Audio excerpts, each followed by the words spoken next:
Vasif, salam, necəsən? Salam, sizəcəsiniz. Yaxşı olasan. Vasif, sabahlarım 20 aprel 9-cu siniflər üzrə buraxılış imtahanında sən hesab orada iştirak edirsən. İlk öncə sənə və sənin timsalında bütün 9-lara uğur arzu edirəm.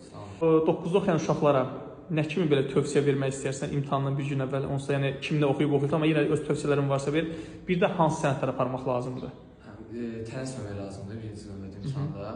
Əsasən birinci esse fikir vermək lazımdır. Şu ən böyük bala 17 bal verir o esseye. Təxminən bəli. Essedə zaman səhvləri eləməmək lazımdır. Riyaziyyatda tam açıq yazmaq lazımdır. O həlli tələb olunan 4 sual mütləq bəli açıq yazmaq lazımdır. Ana dilində də məsələn məzmununu mütləq əlaqələndirmək lazımdır. Sənədlər yerində də ki, əgər şəxsi vəsiqəsi lazımdırsa, sənədin vərəqin üstünə yazılmışsa, şəxsi vəsiqəsini aparmaq lazımdır. İmtahana buraxış vərəqəsi. Sənin vəsiqəndə şəkil varmı? Yoxdur. Ona görə nə edin bəs? Aparacam.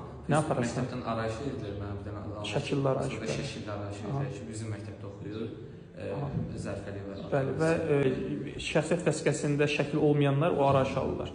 Vasif, neçə bal gözləyirsən özündən hər 3 fəndən bir dənə, bir də ümumi dənən? İnşallah mənim hərəsi 90 plus. 90 plus. 270-dən yuxarı gözləyirik. İndi riyaziyyatdan 100 gələrmi sənə? Bəli, 100 inanmıram. Hardasa qapalıda bəlkə də açıq səhv eləyəcəm. Özü mən bilirəm çox xırda bir hesablama səhv eləyəsən, o bilirəm ki, orada yandırmalısan. İnşallah ki, Vasif yüksək bal yığ.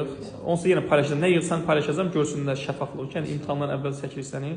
Yenə də sənə uğur arzu edirəm. Ümid edirəm ki, daha yüksək nəticə göstərərsən. Uğur ver sənə.